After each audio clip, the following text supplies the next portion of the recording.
if I read a script that I feel like, hold on, I gotta get this out of my face. Okay, when I read a script that I feel like is a story or a role that is something I have to do or I want to be a part of, it's a feeling of like claustrophobia or pressure at first, and like a feeling that I need to be a part of it, and then thinking what's the audition process going to be, and how do I get as close to this goal as possible, because as we all know, the answer is more often no than it is a yes. But you know, I said this to a friend recently, like getting very close to a role or getting a lot of callbacks or being one of the last three but then not getting it, that is not a clear loss. There's a feeling of an overnight switch with some of these films, but what's been an even more gratifying feeling is working with producers or directors that I worked with before in the past, and more than anything, more than one random successful audition, I think just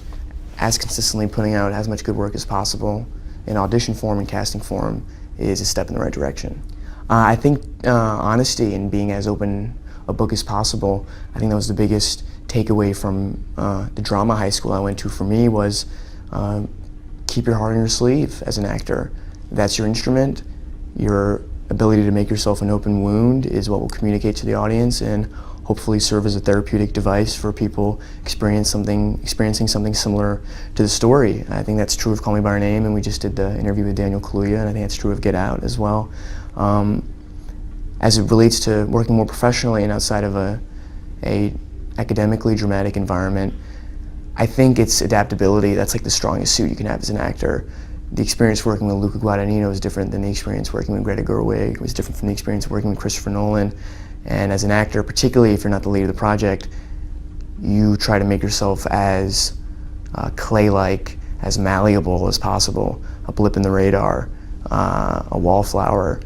somebody who comes prepared and is ready to go, and maybe you have an idea or a trick up your sleeve, something you want to try out, but ultimately your responsibility is to the character, to the story, to that sequence of that day, and just trying to do the best job as possible. I think, not in the method-y sense, I don't think a relationship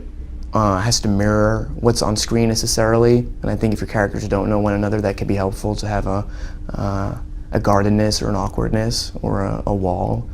present in the scene. But if you're working with someone intimately, it's good to have that chemistry. Just from a perspective of, you know, wanting to try things out as an actor and feeling comfortable and not feeling like the person opposite you is going to be judging you, which can sound silly or something, but you know, it's a game of sensitivity, and the more sensitive you can make yourself, the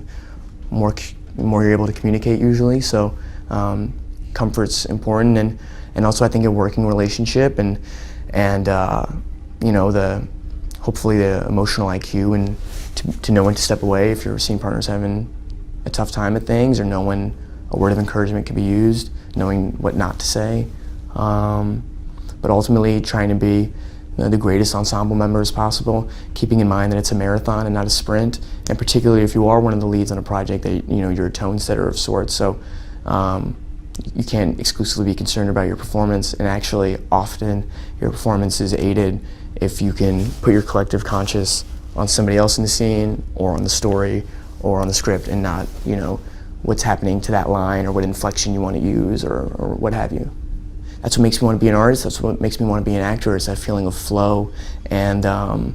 like I heard someone say it to me once before, like it can be stapling papers, or it can be playing the piano, or it can be acting. I think when you lose yourself, when you find that certain feeling, that's what's exciting, and more exciting than, you know, being at home 8 hours before you do the scene and thinking that's the scene that I feel that climax and lose myself in. But rather, you know, you're in the middle of the scene and in no cheesy way, but just feeling like, oh, I don't know what happened there. That was truthful or spontaneous, and working from that perspective, which is admittedly easier the more you work, because like I remember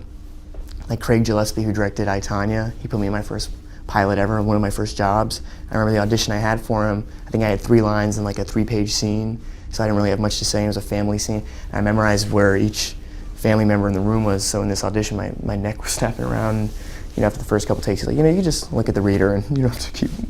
pretending there are people everywhere. So like on the starting outside, like I would want to know exactly what I was doing in advance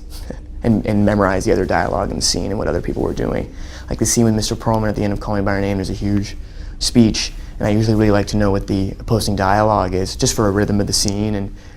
to know the pacing. But that was one where I think I knew maybe what one of his last lines were, but I really wanted to experience it and hear it on the day and have a natural moment with it and not know exactly what was coming. If I could have told myself, it would be, I don't know, I think it's a lesson that I feel like I learned early on, but it's one that I try to keep as personal as possible. I don't think it's exclusive to entertainment and to filmmaking. I think it's in any collaborative process that it's often not personal. A negative note, someone being brash in the way they're giving you a note, it's a team effort. So because like I said, you want to keep yourself open and sensitive when you're working, at least I try to. But you have to, and this can be not, I feel like, apparent at a young age, but there has to be like professional you, work you, thick skin, ready to get whatever note really comes at you. And then there's personal you, which you protect and helps you protect the work you, and I think you keep those things separate. And I guess that was, I had a good year in drama high school where I felt like I did a scene poorly a number of times, where I felt like I could get over being bad, and yet before that I was really like a very, very sensitive about performance and notes, and